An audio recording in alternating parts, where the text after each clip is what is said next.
A very good morning, good afternoon, good evening from wherever you're watching. Welcome back to Vito Africa. This is Vito Lifestyle brought to you by Emmanuel Gona. Na leo tunarudi back to the SDGs, SDG 13 to be specific. I remember the goal 13 is actually to take urgent action to combat climate change and its impact. And of course, we have a guest in the house. She'll be introducing, or Lara will be introducing her in the next few seconds. Or just before that, remember, you can always follow us on our social media platforms. Facebook at Vito Africa, Twitter at Vito Africa 1, TikTok at Vito Africa, and we are streaming live on YouTube channel at Vito Africa. Remember, you can always share with us your comments so that we can always work together. Karibu sana Vito Africa. Thank you. Ujitambulishe kwa watazamaji wetu, then tuendelee. Thank you so much, Emmanuel. My name is Queen Elizabeth Hare. I stay at Gede but work in Watamu. I'm a passionate environmental education officer, mostly working within the buffer zone of the Watamu Marine National Park. And we educate students from Wildlife Club members in primary schools around the buffer zone, and even engage fishermen in terms of creating awareness, engage them with different events like fishing competitions. And also we're not leaving out the women, doing women empowerment. And this year I'll be glad to share my story on women empowerment through kitchen garden, women coming from within the buffer zone of the Watamu Marine National Park. Wow, that's great. Na bila shaka basi umeweza kupata mgeni wetu na kile chenye anajishughulisha nacho. Remember, unaweza kuuliza swali lolote ambalo litakuwa linahusiana na ile ambayo tutakuwa tunaongelea, hususan women empowerment through the kitchen garden. So sitakuwa mwingi wa maneno, bali nitampatia ruhusa na nafasi hii aweze kutueleza mawili matatu kuhusiana na kitchen garden. Lakini kabla pengine afikie hapo, lazima tuongelee kidogo, tukumbushane kuhusiana na climate. What is climate change, vile tuongelee kuhusu pengine effects kidogo, then tuingilie kwa hii project ama program ambayo inaendelea ya kitchen garden. Remember, unaweza kutupatia maswali yako, changizo zako kupitia pale kwa YouTube channel yetu at Vito Africa, na tutaweza kuyapitia moja baada ya lingine ili kwamba tukaweze kusoma kwa pamoja. So climate change, unajua climate change ni kitu yenye imekuwa ikitajwa sana. Na at some point pengine people are looking at it as a scam kind of, unaona, ama wanachukulia pengine ni kitu tu inatajwa ili watu wakule pesa. So kulingana na wewe, what is climate change? Okay, how I understand climate change, I'll come from our point of there are natural events that causes climate change, but I'll come to the side of, just to cut the story short, in terms of global warming. So from human side of it, in terms of also influences of the climate change. So there have been, for a very long time, there have been the rate at which we emit greenhouse gases and the rate at which greenhouse gases are absorbed. It's not equal. We are emitting more gases and then they are absorbed at a low level. So what do I say? What do I mean? I mean carbon sequestrators, like the forest, it's being degraded at a very high level and different, unlike how we are emitting the gases. So from that, greenhouse gases have the power, or they do absorb heat, radiations. So we have radiations from the sun coming into the ground, and once they get in, they are absorbed by the greenhouse gases. So this makes it more warmer, and when it's warmer, it brings upon the changes, different changes, like drought, and to places that are humid, you get floods, and all that. And from this, it has caused more changes and more effects into us. Like the women are known to be it's the head of the family. Men are the head of the family, but the base. Why am I saying that? I can justify that. Why am I saying that? Women are the ones who gather food at home, mostly in the household. So in a scenario that climate change or global warming has led to unpredictable rainfall, then a woman who goes in bed hungry, knowing that my children didn't get anything to eat, is so stressful. So with such scenario, for the kids, some drop out of school. For families, some cannot afford to buy one to three things. So we get like, let's say Kilifi County, the rate at which some girls are coming out of the county, they go out to Saudi Arabia, because they are going to look for a means to live, and also be able to bring some of this income to the family. So with this, think of that little girl who has not been exposed to, she wants to go to Saudi Arabia, but she thinks of, I don't have some needs. So this will lead to where can I get this in a very cheaply, and like because of that stress, we get some who get early pregnancies. When you come still to women, in terms of firewood, and when it rains heavily, some of these women go in the bush. They try to look for, to fetch firewood.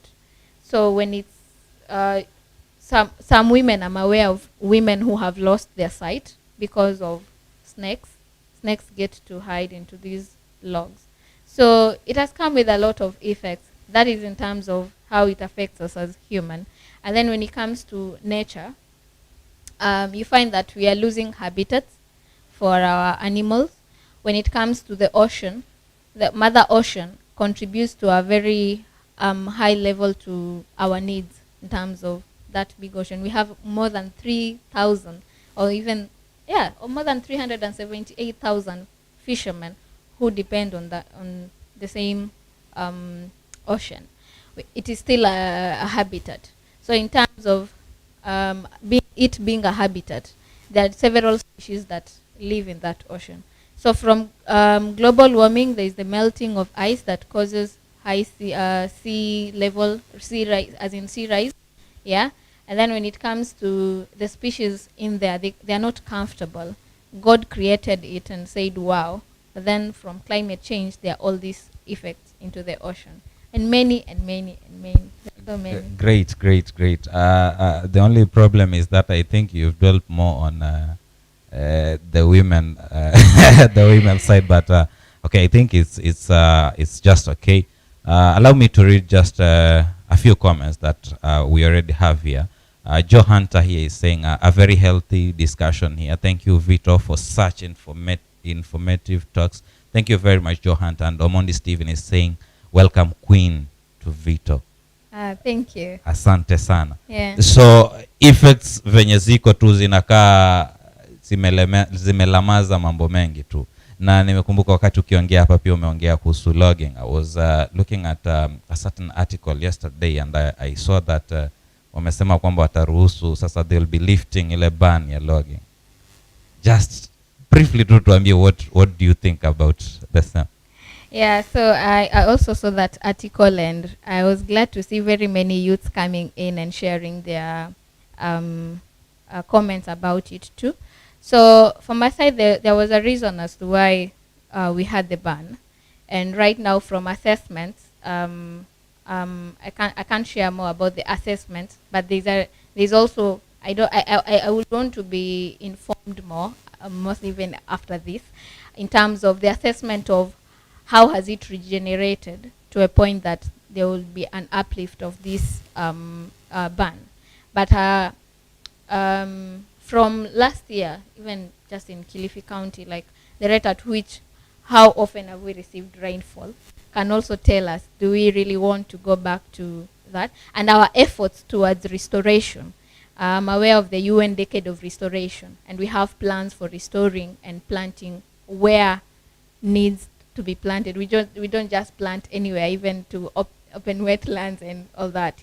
So from assessment part of it, for those youths who have been sharing questions on why the lift, if there will be even a report of showing that we are uplifting this because that time it it had been degraded this much, we've been able to restore this much, and the plans towards having the ban being lifted in terms of at what capacity are we going to harvest, and also make sure they are being restored. Yeah. I think the big question was actually, what are we doing? Is it a +1 -1 thing? Because we have recently seen the campaign of the 15 billion trees campaign. Yeah. Then now we are back to, you see. Yeah, I know it is raising a lot of questions, because it's one year now. Yeah. From the 15 billion In campaign. fact, not 1 year. Some months. Some months. Yeah. Some months. Yeah, it's true. It raises very many questions. Like, that's why I said, in terms of assessment, I know right now everyone will be like, you would want to get a report in terms of where are we and why are we uplifting this. Thank you very much. Thank you very much. For those who are hearing and they have that capacity, Yeah. legal side of it, and yeah, that is something that I'm sure I'm representing those who would want to see such a report. Sure. Yeah. Thank you very much. Brandon Jackson is saying, watching from California. Vito, the home of information, as always. Thanks for educative talk. Asante sana, Brandon. Let us talk just briefly about Rocha, Kenya, before we get into the women empowerment bit. Thank you. So Rocha, Kenya is a Christian conservation organization. It started as Rocha, Kenya, it started in 1999, but as a Rocha organization, it started in 1989. We have 5 Africa Rocha organization. We have one in Ghana, in Nigeria, in South Africa, Kenya itself, and in Uganda. And then we have Rocha International in the USA, Rocha Peru, and all that. So as Rocha Kenya, we are mainly involved in, our vision says, nature conserved, people transformed. And we are mostly engaged in marine and terrestrial side of it. In marine, we're engaged in research. From the research, what we find, we do take it out to and through environmental educators like myself, and we are a team of 3. So for me, I'm in the marine, the terrestrial team of environmental educators too. And in research, we also have marine and terrestrial. We are working within with the collaboration of Kenya Wildlife Services and even other stakeholders around Watamu, like Bahari High, Quebec, yeah. And also the stakeholders like community members who are living within the buffer zone of these natural resources. Still in Arabuko-Sokoke, we are also known of bird research, knowing the immigrant birds that come in. In case of any endangered species, it will be an alert through the articles that we produce, publishing of data. We are also known to be buying land in Dakacha. The Arabuko-Sokoke forest used to stretch all the way from Mozambique to Somalia. So there have been human encroachment and all that. We had the remnant, the big one, as Arabuko-Sokoke, and still some in Dakacha. It's 80 kilometers from Watamu. Yeah, so we are known of buying land. We are working together with the community. We are buying land to have the Rocha Kenya Woodland Reserve. Yeah, so still in the reserve, we are doing research, and we are also involving communities around with a smart way of farming. We are calling it farming God's way. But we are replicating God's farm, which is the forest. We are replicating God's farm, which is the forest, towards this practice, encouraging mulching and zero tillage. Yeah. So probably I should ask the impact to the community. Any data that maybe you've reached a certain number of people? Oh wow! So I'll start with we have an eco facility at Mida, and this eco facility is called Mida Creek, the Mida Boardwalk. It's at Mida Creek. For those who have been at the Mida Boardwalk, they know that. For those who didn't have this information, through Mida Boardwalk, we are getting that revenue through the facility. But what are we doing? We have, when we talk about degradation, the stress comes from poverty, population, and all that. The loggers, or people who still encroach the forest to do the logging, some of them, if you have a chat with them, or back then, you could see that it's from strains of not even affording to take their kids to school. So we have schools nearby, the buffer zone of Arabuko-Sokoke forest. So through this eco facility, we have an agreement with around 8 schools now, but it started since 2000. And from these schools, any student that gets more than 320 marks and 320 marks and above, we assess them, and then the revenue that comes from Mida Boardwalk goes to support them as an eco bursary. They are taken through that bursary till Form 4, and then that is how we've been able to get more and more. So as we speak, more than 690 students have passed through that assets program. It's called Arabuko Sokoke Schools and Ecotourism Scheme. That's ecotour only. Wow. I think that's that's a very big impact, actually. And what is the perception of the community towards the Rocha, Kenya? They've been so grateful. I think there are very many comments and positive comments on that. Yes, there are challenges because of like such a facility. Let's say, example, the Arabuko Sokoke Boardwalk, in terms of the cost that in terms of maintenance and all that. But from the community, you can find that there is a change of attitude and involvement of these youths in terms of, we involve them in different activities like tree planting, how to make a seedling. We also involve them in environmental education, and not just them in schools, but also their parents. Through the same initiatives, this is like a cake. So we know the problems, but we alone as a Rocha cannot do it. We are working together with Kenya Forest Service and also other partners. So still as a Rocha, we do have several components in terms of towards solving this problem. Like right now when I talk about Arabuko Sokoke, I'm talking of degradation. But still, how many communities are living within the adjacent of this forest? So we are doing environmental education. Whom have we targeted? The students. We are doing farming goes with what I just told you. Smart way of doing agriculture. These are mostly farmers, mostly women. And apart from that, we are also engaging church. As a Christian organization, we have a program called Creation Care. So with Creation Care, in the book of Genesis, we are told, go and till and take care of the land. But now comes into, what do we feel? Do we also care about that small bee that is a pollinator to our farms? Do we care about it? Do we care about our birds? They keep on moving from one end to the other. They are also pollinators. They're helping us with different things, but what do we do to them? Do we still care about them? Or what we do is to go out and spray pesticides to our farms, mostly the inorganic fertilizers, and this harms them. So through these teachings in Creation Care, we also tell the congregation in terms of sin is the main reason as to why viumbe wanateseka. So you see, like, this is a cake. It's so interesting, but we are trying to see very many ways in which everyone can be engaged. And we're not leaving apart the ones who have indigenous knowledge. With indigenous knowledge, it comes again to how we are solving the problems. Because right now, I've already been talking of inorganic fertilizers. So through an indigenous knowledge, we are able to also solve that problem. Then if we don't want inorganic fertilizers that harm our pollinators, then indigenous knowledge people or indigenous people, what can they tell us? So we are also listening as we work. So yeah, the comments have been so well, and we are so proud in terms of change of attitude and how people are taking these ideas and our actions. That's wonderful. That's wonderful. Remember, we are on Vito Africa live on YouTube, and you can always share with us your comments on the topic of discussion. We are looking at SDG 13 climate action, and we'll be getting into how best Queen from Rocha, Kenya is actually trying to combat the climate change. And she'll be sharing with us on the project, the kitchen garden project, that is on the women empowerment. Let us hear from our viewers here. Karisa Mashaka is saying, leo meamua mtupeleke UK. Welcome Queen. Usijali Karisa Mashaka, tutachanganya lugha, usijali kabisa.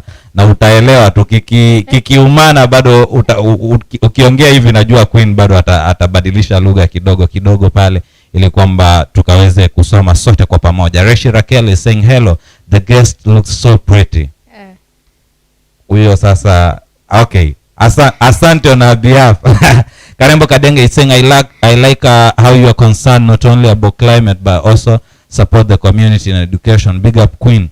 Thanks Vito for bringing this talk on board. Thank you very much. Nzai Kennedy is saying, watching from London, Vito Africa, good discussion on women empowerment. Nzai Kennedy, uko sure uko London ama kuna places zenye mnaziita majina yenu hapo? Kuna place fulani nilisikia huko, is it Rabai ama ni wapi huko Giriama, wanaita Ulaya huko hizo places. Nimesikia ukitaja Dakacha, so najua so itakuwa just next to Dakacha wanakuita London. So thank you very much. Remember, unaweza kuuliza maswali yako ama kupeana insights zako kupitia kwa YouTube channel yetu at Vito Africa na tuweze kusonga pamoja. Yes, women empowerment now. Yay! I know that's your thing. Yeah. Yeah. So how did it start? Na unafanya nini sasa pale? And kindly, for the sake of our viewers pia, utakuwa unatuchanganyia ndimi kiasi. Okay. Yeah. Nitachanganya. Yeah, so with the Women Empowerment project, shout out to Slovak Aid and the Slovak Aid ambassador. Yeah, we got funding from Slovak Embassy. Yeah, and through this project, we've been able to do a lot. I'm very proud to be here today to share this, but still I'll start with the point of sharing how it all started. Yeah, climate action. SDG number 13. So we are coming, let me take it back to the problem and then the light and the smile. Yeah, so climate change effects, e.g. unpredictable rainfall. So with unpredictable rainfall, with our community, I'm so proud. I just want to share Kilifi County, where our youths like Vito Africa are coming from. Shout out to Kilifi youths on the move. Thank you. Yeah, so when we depend on rain-fed agriculture, and then here is climate change, how has it affected us? We don't even know next when is it going to rain. So you find that for communities or our households that have been depending on rain-fed agriculture are definitely affected. So with kitchen garden, the other problem is still, do our community members, our mothers, our fathers, these families, are they able to afford how many meals are they able to afford in a day? How much is it? Nutritious food. We don't just talk about food, nutritious food. Then here we get the greens. How much is a batch of mchicha, amaranthus right now? For you to be able to feed your kids in the afternoon and even in the evening. Add tomatoes. Add, for those who do the frying and all the cooking oil and all that. So that's where the point comes from, like climate change and poverty, high population, very many needs and all that. So we come to a conservation part of it in terms of adapting. What do we have within our households? Just local resources before we go shout out and share. Yes, we need help, but within your household, what are you seeing? What's any opportunity? So we have water conservation. What do our greens need? Vegetables, water. So how many liters of water do we pour every day? Just after you come out of your kitchen, how many liters of water do you think we do pour every day? Even to that small household, how many water do we waste? So in a kitchen garden concept, we are looking at this, and even if I come to even the title says kitchen gardening, empowering women. It comes from women. We are known to be the food gatherers. So any woman that goes to bed knowing that my kid didn't get something to eat, it's so stressful. So we targeted the women because mostly they are known to gather food at home, and it's really stressful when you have 5 kids, 6 kids, and you can't afford. So from this point, they do know that yes, vegetables need water, but just mi huitumia kama unatoa nta kidogo to reminding and empowering that unaona hii maji kidogo yenye unapata kwa kitchen yako ya kila asubuhi, mchana, jioni, ile ukiweka vizuri inaweza kupatia chakula. So we are not talking of kitchen garden for the viewers ati kwa shamba kubwa sana. Hapana, that small shamba. So we are saying small shamba, even mkebe ya sabuni ya toast yenye ulitumia, instead of just leaving it, throwing it outside, inakugonga hadi kutoe kucha manze, you can use that to produce food for your family. So manure, mahali tunamwaga taka kila siku, you see these are resources zenye naongelelea zile. Kuna watu atambolea to date wengine wanachoma, imagine, na wako na mbuzi nyumbani, that's a resource. Haya, I'm talking of our community, you know very well. Itakuja fencing, garden yetu ni ndogo, sina pesa ya chain link, but do we have waste kwa boma? Tukishapanda mahindi, you know very well, hii naongea because it's a real scenario. After tumepanda mboga tumepanda mahindi, after tukivuna we leave hizo stocks kwa shamba, and this one can help. I'm talking of this because the story that I'm about to share, walitumia hizo stocks kufence rather than it's a project. Do you own it? Are you also being part of us to twende pamoja kwa hii gari to solve these problems? So with kitchen garden resources ni kama hizo nimeongelelea. So generally kitchen garden, hata pengine tunaweza sema jina hiyo kitchen garden ni kama imetokea tu kwa sababu ni vitu actually zenye tu umetaja, hakuna kitu yenye unaenda kutafuta mbali. Hizi vitu ni vitu zote zenye actually umetumia wewe mwenyewe kwa nyumba. So ni kama tutaita ni reuse tena hiyo sasa. Yani kind of kila kitu chenye uko nayo resource haihitaji story nyingi hapa ya kwamba unafikiria pengine kitu kubwa sana. Kabisa. Alafu kitu kingine hiyo kitchen garden. Hii ni garden yenye tunajuanga kwa boma, shambani ni huko nyuma ya nyumba na huko. But hii maji yenye nimekwambia ni maji yenye tunamwaga tu kwa jiko pale nje. So with this kitchen garden thingy, shamba la jikoni. So pale nje ya jiko tu iko hapo. So ukikata nyanya, ukiosha nyanya zako, ukishaosha sufuria pale, ukishaisuza nini, unamwaga tu pale. So it's something like unaiona, unakumbuka like, wow, I'm proud of this, it's giving me food and all that. Ndio pia hiyo kitchen garden iko tu pale nje ya jiko yako. Kama producer wetu alianza hii yake ni house garden kwa sababu ni kwa nyumba, lakini maji ya kuosha uso ndio anafanya hapo. So I think pia wale wajawara jiko bado wanaweza kuanzisha garden tu hapo kabisa. I think that's super amazing. Na sasa umesema kwamba kuna projects zenye zishaanza na zimewekwa kwa mfano hizo stocks zenye umeongelea. So hiyo ni story ya what has already happened. Mida ndio sana ilikuwa our main focus, and we were doing this to involve bibi za wavuvi.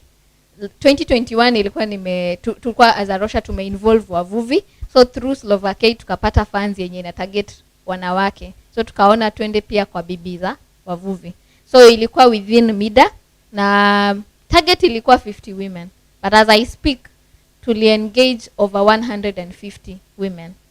I'm so happy about over 150 women. Over 150 women, na ilikuwa point ya tulianza na 17. Those who are willing to get the training. Na wana gather hiyo manure, hiyo soil na mbegu tukwa tunawapelekea, wanatengeza hiyo seed bed and all that. And ikikuwa training ndio ya kwanza. Why am I saying the training and the education? Before any project ama before any tufanye hiyo physical, I do believe in quality education, SDG number 4. Because I embrace this one saying that by Baba Dioam, at the end of the day, we will conserve what we love. We will love what we understand, and we will understand what we were taught. So ile passion nini inakuja yote, chanzo kabisa pale ni elimu. So I can tell you, I'm proud to share, after tumeenda kutrain our mama, ni kitu ambayo itakuwa sustainable development goals. Are you coming to teach me? Niseme Queen amenifunza, I start, nikishaanza, do I own it? What are my plans for the future generation in terms of how am I doing it? Na hiyo kutegemea sustainability. So from this, I was emphasizing on water conservation, soil conservation, ownership, follow up. You follow up even your garden. Asubuhi unaiambia good morning, because you know what is providing for you.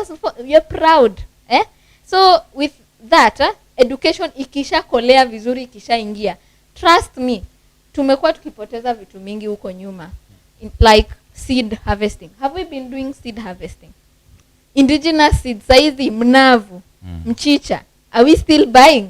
That's a mistake that we did. Education, nikikwauliza hivyo itakuguza. You'll be like, oh wow. So right now, hata as I speak, sahi kunanyesha. Kuna wale bado walikuwa na indigenous seeds kama za mahindi. We need to preserve that for the future. Indigenous.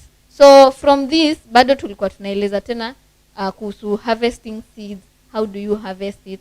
Unaweka. Ndio usiende kununua tena. Because we are talking of sustainability na in a way that you can afford it. So tuli provide seeds, but from that training, education, tulikuwa tunawafunza hadi seed harvesting. Wow. Just before you get into the whole story now, because I think that was more of just the introduction bit. Let us look at the comments here. I can see James Jomba. Happy to see Vito on a great, thank you very much. Great to see Vito on a greater height. You are impacting the community. This is very informative talk. Thank you very much, James Jomba. Wisecom Media, kazi safi, asante sana Wisecom. Benjamin Katana anasema hii kitchen garden thing iko so practical sana, lakini watu wengi sijui mbona hawajui, hawajawahi itilia maanani. Nafikiria assumptions ni nyingi, pengine mtu akisikia kitchen garden kwa sababu ni maneno ya kimombo pale, anaona ni kitu kubwa sana, but I like the way umeanza kuunpack vile tu inatakiwa ikuwe mwanzo, mtu alete zile akili pamoja. Asianze kufikiria akisikia kitchen garden ameona tu ni pesa nyingi atatumia, hakuna hata pesa yenye umetaja. And I love the part that you started with 17 and now you are at around 150 or more than 150. Those are 150 families. I'm just imagining these are women. We have their husbands, we have their children. Hey, that's a very great impact. A Brizo Gang music. Na ni kweli zamani mchicha na mtsunga vilikuwa haviuzwi. You can imagine. Hata mimi nakumbuka tu nikiwa mtoto, mboga zote ilikuwa ni home. Lakini sasa hii ukisikia mchicha kwa soko, sijui nini, kila kitu kwa soko. Na ni vitu zenye tukikuwa watoto wadogo hapo ilikuwa ni nyumbani tu. Unatoka hapo nje, unachuna mboga, unarudi unapika, hiyo kitu imeisha.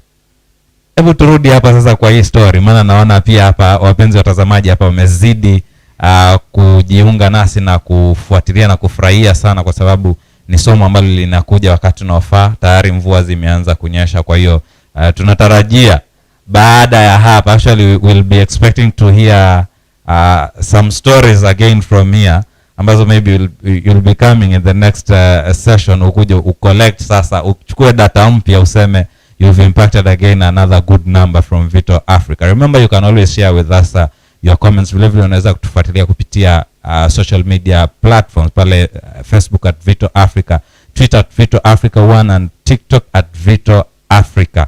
Na ukumbuke pia kushare na majirani, kwa sababu somo hili ni letu sisi wote na linatufaidi sisi wote.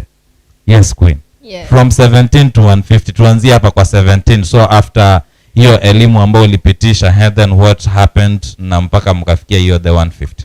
Yeah, so kwa hii group tumepata project from Slovak embassy. So this is my story. Nilijiuliza, does the community know that the effects that they are facing right now from, maybe they don't know climate change basi. Do I want to have a chat with them in terms of what do they think about, and na mimi na think nini, like tukuje pamoja tuelezane. So I said it out that kutakuwa kuna uwezekano wa mafundisho ukue. Yule ambaye anajisikia namba yangu ndio hii, shirika ndio hili, tuite. So hapo niliweka like call us. I just left it open there for those who are interested. And the first group was Hawa 17 wenye waliniita. Tukakuwa na mafunzo pamoja, lakini siwezi sema mimi ndio ni mwalimu.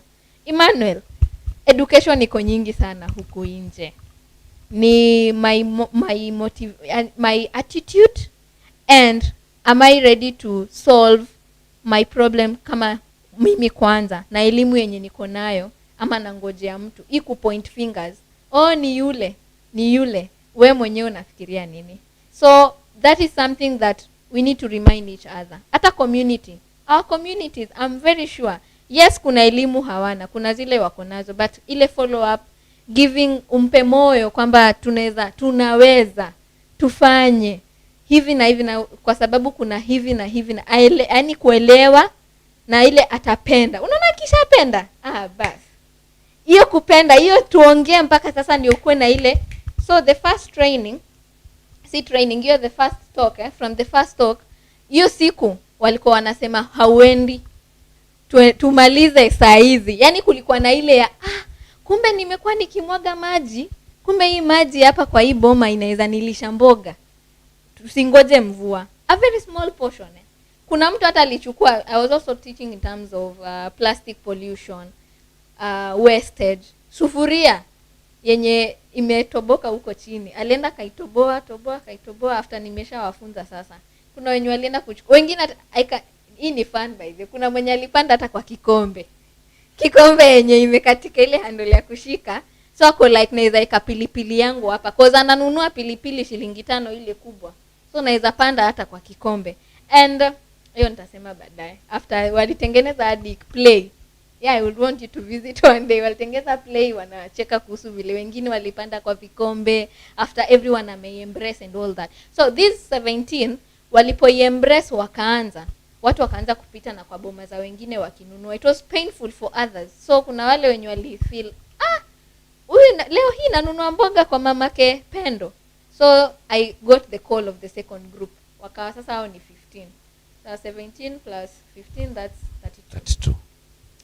So hao pia nikawafunza, tukaendelea. So ikakuwa hadi inajulikana like mboga, mida, kuna sukuma.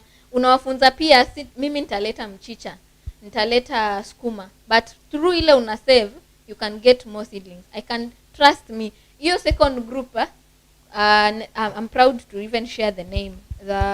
Let him, may she rest in peace, Arafa Mida. Hiyo boma, sistake sasa alipandadi cabbage. Tulikula cabbage, Emmanuel, hapo. I have photos of that na bado inaendelea. Then I got the third group, ilikuwa na 22. Others si group ya kwa wako chama, but nile hiyo information ilikuwa inasonga. So mtu anapita, lakini anajiuliza, pale kuna mkutano, anakuja anasikiliza. That's another attitude. How many times do we find meetings hata za machief na nini, na tunapita tu, hiyo hainihusu, hata uwezi jua kunaongelewa nini yenye inakuadhiri. So hiyo ilikuwa pia motivation. Our communities wengine wana hiyo, after wakiona, they also hungry for the information. And that was another group. And then tukapata the fourth group, then the fifth group. Then kuna wale neighbors wa kuona kwa mwenzake alafu anatengeneza. So as we go monitoring with my assistant, unapata kwamba unaitwa na community anakuambia, mimi sikuwa kwa mafunzo, lakini nataka muangalie uone pale ambapo niko wrong. That ile ndio ilikuwa inanipatia moyo kabisa. Like sikumfunza, lakini ana feel proud na anasema nilipenda na nimependa. Hadi kila asubuhi I say good morning to my kitchen garden, in the evening good evening to my kitchen garden. And mboga, watoto ukienda mpaka kwa village, wakisikia tu ile pikipiki, they are so happy. There are stories of students ama kids from Mida Primary, Mzizima Primary, wenye walikuwa wanaona watoto mama zao wakifanya, mtoto pia anaenda kupanda hindi yake pale kwa gunia pale top kabisa, anapanda, na ile siku wanachoma, unapigiwa picha, unatumiwa, madam ona hii ile hindi yangu. Then it gave me the question, mahindi inaweza pandwa hata pale kwa gunia for those women who don't even have access to land. So through initiative kama hizo, and that's how we got to 150 women. And through that, I'm proud to share this story. We had a conference, and I'm shouting out to Madam Witness Suma, maendeleo ya wanawake Kilifi County. We had a meeting, a conference in Kilifi. I've been sharing this story. I shared it to her, and through her, we got to a point. This story was still. We had a conference whereby we call the leaders. Every ward, the 25 wards that we have in 35. Yeah, 35 wards that we have in Kilifi County, the heads came, and I was also part of the team. When I shared the story about the kitchen garden empowering women. And ilianza 217 huku. Yeah. From that, I'm proud. I've been called to meetings in terms of sharing the story. I met the CCM, agriculture, fisheries, and Mr. Dr. Chula. Yeah. I've met the cabinet secretary, not the cabinet secretary, but CECM or environment. Yeah, the deputy governor, because there was an event ilikuwa inafanyika Watamu ya kuleta wanawake wa maendeleo ya wanawake Kishu today. Yeah. Yes, and the women, wale wa mama tu hawa waje waonyeshe wale wenzi wao education, ndio utashow pia una show attitude yao through a real story ya hapa tu Kilifi County. Those women came, there was the demonstration ya not demonstration but like show kidogo ya wale kidogo wa mida walileta mitomato yao na mchicha na hizo sukuma, zikiwa zingine ziko kwenye hizo vikombe, zikiwa ziko kwenye tins, and it's a very wonderful story in terms of tukiketi tukiongea, uko na time ya community, tupate time ya kuelimishana na hiyo kupenda follow up and all that. I know we are so busy, yes, vitu mingi ufanyika, but ukipata hii story vizuri and if you are keen and tunakuwa kwa hii gari moja, kwa boti moja, tunataka kusolve hii problem, imagine we can make it. And hata hii story kwenye itafika mwenye ataipata kama ameguzwa through even Kilifi Youth on the Move, tukikuja kama youth, I share this and the team, I'm sure given kila mtu akiwa na his skill, we nenda Ganze Ward, mwingine aende, and even for our leaders who are hearing this, some initiatives like CC Youth, how we are being involved. I'm talking of women, but CC Youth, you know, we are very active and it's about tunashika vitu haraka. I'm ready to share the nini, tukuje pamoja and share that passion. Wow. I think I love every bit of the story. Na ukiona vile nimekuwa nikisikiza, you can easily tell kwamba mimi tu nimekuwa student hapa, na soonest, si very soon, ni vile sasa tukitoka hapa ni giza, nitashindwa kuanza, na nikikosa kuanza mimi lazima kwetu watu wengi sana waanze, because I have to share everything about tumefanya, na vile vile bado niko na opportunity ya kushare the video ili kwamba wao pia wajisikizie na wafanye hiyo kitu ikuwe practical. Remember, you can always share with friends, jamii, marafiki, kila mtu, ili kwamba elimu hii tumesema ifikie kila mmoja wetu pale na iweze kutusaidia sote pale. Na ukumbuke pale YouTube pale unaweza kuweka comments zako, naona tayari wengi wanazidi kufanya vile vile. Unaweza kutufuatilia kupitia mitandao yetu ya kijamii. Kumbuka tuko naye hapa Queen from Rocha, Kenya, akiongelea kuhusu women empowerment through the kitchen garden. Nipitie comments kidogo tena ambazo mpenzi mtazamaji umeweza kushare na sisi hapa. Mwalimu Kadevu, naona this is great, thank you very much. Rama Athman Bakari amesema mimi sahi na kula mboga zangu, nimepanda mchicha, maburungia na mabafa. But Rama pia you should pin the location because tunataka tu ascertain, ndio mtu asituogeleshe hivyo alafu so you will pin the location for us. Always congratulations for hiyo initiative yenye umefanya. Nafikiria it's a good challenge yenye umepick. Elina Charles anasema sahi nitaanza kutengeza kitchen garden yangu. Very good. Si nimekwambia? Students wako hapa. Furaha Mumbo anasema good work Vito Africa. Thank you very much Bwana Chifu Furaha Mumbo. And Ankache pala anasema God bless Rocha for the initiative. You are really such a motivation. Thanks to Vito Africa for this educative talk. Asante sana Ankache. Umeongelea kuhusu ushawaitwa ukaongelea na wale heads wa the 35 wards za Kilifi County. So currently should we assume that your project tuseme imekuwa kwa ward moja, because you've been talking of Mida, I guess that's the Baso ward. Yeah, that's the Baso ward. So what's the vision? The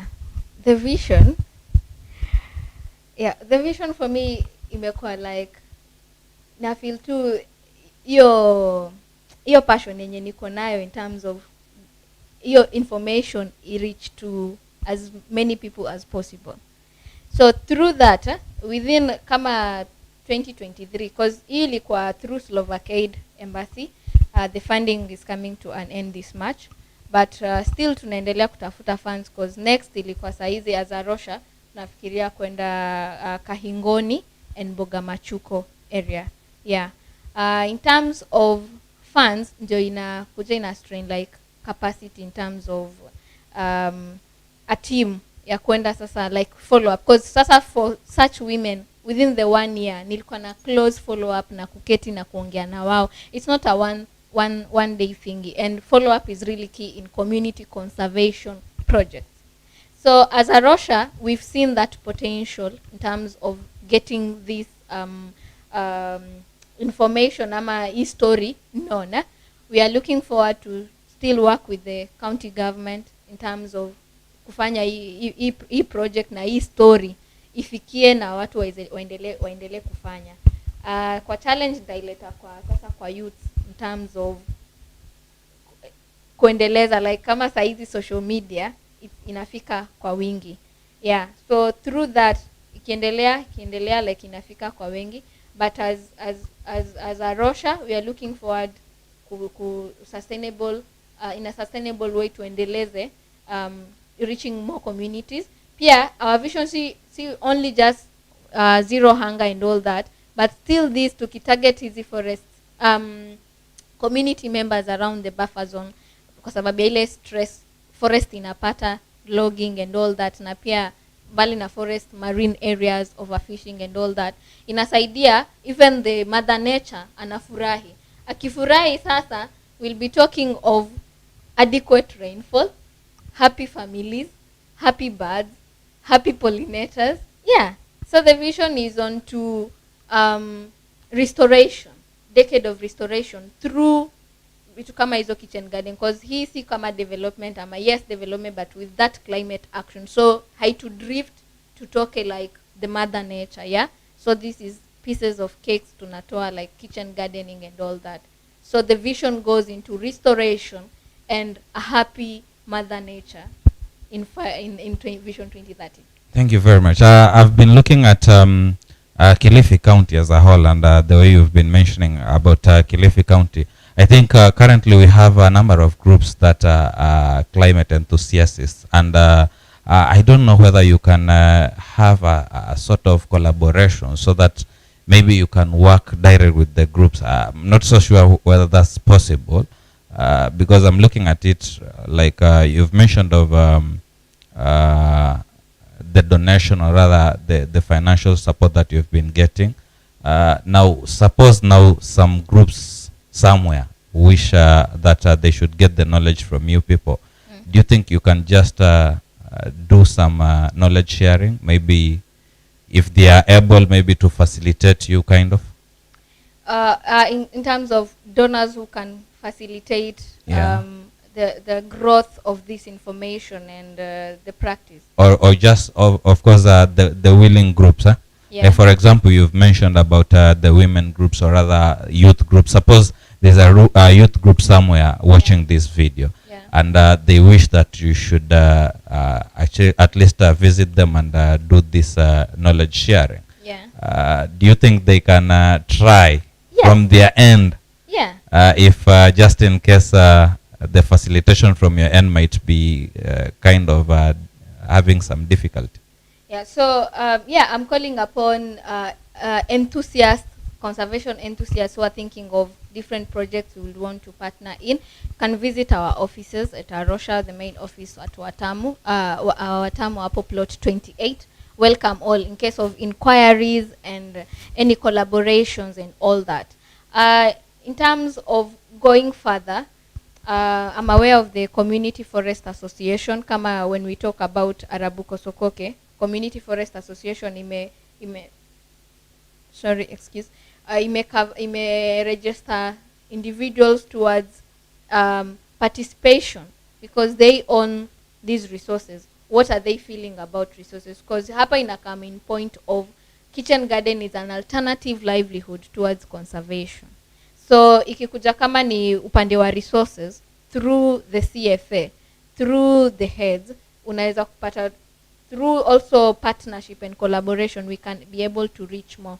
So wale ni wale wenye wanajua kuhusu CFA and Arabuko Sokoke. But what about yule mama ako in town, but not in the very rich background, but in terms of ako mahali na hana voice. So for this scenario ndio naongea kuhusu Rocha Kenya, they can visit and we see how we can work together. That is through still how we are strengthening our partnership with CSOs and the county government to get it to reach wider. But I'm calling upon anyone who is willing for collaborations, partnership, asking information, even visits to where it has happened. You aone na apate information from hawa wamama wenyewe, ambao kitengo ambacho sana sana kinaonekana kidogo katika ile partnership yao kidogo huwa wanalegea. Do you see kwamba kuna uwezekano kumbatia? I think hata wao wanaweza kuwa at a better position ya kufacilitate, ukizingatia kwamba katika budget lazima pia kuna issue to deal with agriculture na vitu kama hizo zenye tu zinaingiliana direct, na bado kuna I am aware that kuna department ya climate hata Kilifi County. So sijui kama from your end na vile umekuwa na engagement na wao kiasi. Do you think that the future unaona kama kunaweza kuwa na tuite tu improvement because of late, naweza sema kama county kidogo imekuwa na ulegevu kwa kiasi fulani. Do you think kama kunaweza kuwa na hizo partnership mzuri na county government so that through wale kuna agricultural officers kwa ward na wale officers wengine wa county ambao mnaweza pengine kuwa na hiyo collaborations ili kwamba jamii mzima ifaidi? Because for you si hata story ya kwamba nyinyi mfaidi lolote, nyinyi ni ile information ifikie watu, knowledge ifikie watu na waweze kuikumbatia, na at the end of the day wao waweze kuwa wana benefit direct. Do you think kuna hiyo light hapo? Yeah, there is light. For me, I always embrace solution, being as in helping in solving problems than embracing the problem itself more and more. So in terms of where I'm seeing light as queen, as a youth, I'm looking at it in terms of first size in a share information. Today I'm Vito Africa. Very many people wako wenye wana follow up. Bado itakuwa YouTube, that is a social media platform, bado itaendelea kuonekana. Any single opportunity I get ya kushare this information, I do share it sayo, ili ni empower mbali na mama ni process. I'm just sharing in terms of kupata pia. I can't do this alone. We can't as a Rocha alone. So we are sharing to very many people as possible. Hata pale Rocha, we get students who come for learning purposes and getting to hear what do we do. So kuna wanafunzi wanakuja every year. I've been able to share this with some students, environmental study students at Pwani University, Kenyatta University in Mombasa. Na wakikuja pamoja na even their lecturers, they always feel motivated. I challenge them and I ask them, like, after wamemaliza ile course, kuna wale wenye watakuja kukua na such big positions like hizo zenye zinaongelewa, na kunao wenye wana feel kuna ulegevu mahali, they are out there, maybe they are expressing nini and they have a reason maybe to say so. But mimi kwangu na challenge huyu youth mwenye ako environmental studies Pwani University, ako environmental studies Kenyatta University. Kuna yule pale wa primary school pia niliengage akiwa wildlife club. So with this unamuuliza tu, what are you facing sahi, unaona nini na happen maybe kwa government, kwa community, na through that unapata that unamfungua akili pia yeye. That is a team that we are working with. So ukitoka hapo tunakuja kwa youth groups zenye zimeundwa, still sharing this information to a point that for mahali ambapo information imefika, we are going to the action now. So action, planning, work plan per year. Then county government anakuja pia, kuna venye tuna work, because I really don't embrace ile kupoint fingers. I'm like, what can we do? Because I also know mahali kwenye waziri ama ataona as in something is happening, I'm sure pia yeye atakuwa na hiyo. But I'm not saying on behalf of the people, but do you think, and the guys were asking me, do we think we have been in a scenario we are pointing hands, and what are we doing on ourselves? That is the same phrase I do ask when we come to plastic pollution, when it comes to the climate change itself right now. Are we pointing hands at people, or what are we doing right now? So I don't want to be like, I want to point out hand to the county government, but nilijiuliza ile story ya wale wa mama 150. Then mwenye ata feel like, I'm so motivated. Like they support, there is what? Hata saizi, like youth in Vito Africa. Mimi nasema hata saizi tukaanza like vile tunaendelea this nini, and the action part of it for real. When that action is there, when kuna hiyo mwangaza, utapata pia watu wanakuja kuongezea. So I'm very sure kwenye tunaenda this story vile inaguza watu na vile iliguza mpaka wale 35, it didn't bado kulikuwa na like plans ziko, you know, like we need to be patient too. But I feel like kama leo I'm very grateful mmenileta hapa, watu wanasikia, kuna county government leaders wenye wataiona, kuna partners, kuna maybe I'll share this to the ambassador Slovakia, yeah. So through that the need ya more people wafikiwe. Do we think solving the problem? We want to reach out, and welcome for everyone. Asante sana, wacha nisiongezee lolote hapo, bila shaka umejisikizia mpenzi mtazamaji, na kwa sababu muda pia unatupatia kisogo, nitapitia comments kidogo hapa, yeah. Na tukirudi baadaye utakuwa unatupatia japo neno la mwisho pengine, na kama utakuwa unaweza kushare contacts pengine na wapenzi watazamaji hapa, ili kwamba discussion haziwezi ishia hapa, lazima hii conversation lazima isonge, ikisonga. So pale nimeona Nema Kaingu pale amesema the power of a woman, thank you very much. Waithera Bruno amesema what an inspiring talk here Vito today, thank you very much Waithera. Gonaldo Haga anasema sijui ni machi yangu ama pia nyinyi mwaona Vito Africa kwenye masikio ya Queen. Thanks for the educative talk. Asante sana Gonaldo. Raymond Omondi pale anasema that initiative is worthy capturing and spreading in the whole coast region. Vito mko juu. Asante sana. And by the way, hata si story ya coast peke yake. I've been looking at some other guys wa Laikipia. In fact, just before the session, nilikuwa naangalia pale Twitter, nikawa naona kuna initiative fulani ya youth, because pia umetaja youth. Yes. Na nikawa nimeona pale machupa yamekatwa, alafu kuna vegetables pale zimepandwa. In fact, I was sharing that with our able producer. I really thank you because umetaja pia the young people ambao pia most of the time tunakaa ni kama tuna assume hizi vitu, but if we can actually, tunasemaje, we can walk the talk, inaweza kutusaidia sana kama vijana na the whole community. Masibaya pale nimeona wow, this is so amazing. Pengine tukimalizia, yeah, unaweza kuambia nini mtazamaji? Yeah. Thank you very much. In terms of sharing, saizi bado nitaenda na that saying, at the end of the day, you will conserve what you love, you will love what you understand, and you will understand what you were taught. So this platform, kama saizi we are educating. Apart from this, kuna radios, kuna magazines, kuna TVs, information sana inakuanga imeekwa. Hata social media, Google, SDGs zenye tunaongelelea ziko pale. Tukaanza kuzilist hapa 1 mpaka 14, kuna mtu mwenye atasema I didn't even know something like that. As in sikuwa najua. Yes, after sasa mtu amejua, what's the action?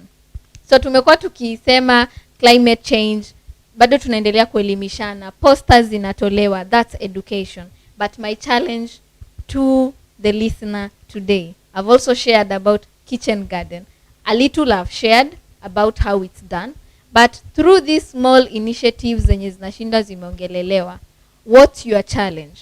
When we talk about degradation of the forest, what's your challenge towards restoration? And we have this one UN Decade of Restoration. I'm embracing it. What's your challenge towards that?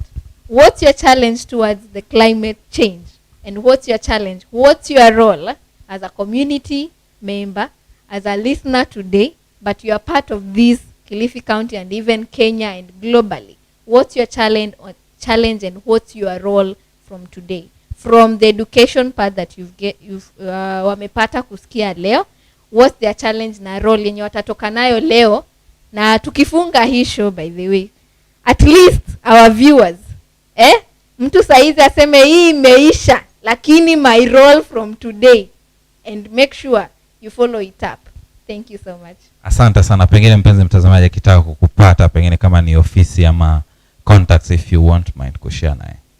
Okay, I'll first share our organization handles at Rocha Kenya, Instagram, Facebook at Rocha Kenya. In terms of Queen, at Queen Elizabeth _Hare. Yeah. Instagram, Twitter, yeah, Facebook. Na asante sana Queen Elizabeth leo kwa kujiunga nasi katika studio zetu za Vito Africa, na imekuwa siku njema kwetu na kwa mpenzi mtazamaji bila shaka, kwa sababu tumeweza kujifunza mambo mengi sana ambayo pengine tulikuwa tunayajua ama hatuyajui, lakini kwa njia moja ama nyingine umeweza kutukumbusha na kutupatia challenge ambayo bila shaka kila mmoja wetu akiweza kuifuatilia basi ataweza kuona faida yenyewe ambayo inatokana na haya. Asante sana, na tutazidi kuitana ama kukaribishana kila baada ya muda ili kwamba tukaweze kujifunza zaidi. Kumbuka kwamba umesema kwamba ungeweza kuja na pengine picha ama hata videos ambazo ya vile vitu ambavyo umekuwa ukifanya. Kwa hiyo tunapenda kuahidi mpenzi mtazamaji kwamba kipindi kinachokuja Vito Lifestyle, wakati tukikualika tena, bila shaka tutakuwa tuko na picha zile na pengine videos ambazo utakuwa uko nazo ili kwamba tuzidi kuiona in the reality part of it. Thank you very much for coming, and to our dear viewers, asante sana kwa kujiunga nasi kuanzia mwanzoni mwa kipindi hiki hadi sasa ambapo tunaenda kulikunja jamvi. Imekuwa Vito Lifestyle mkiwa Emmanuel Gona.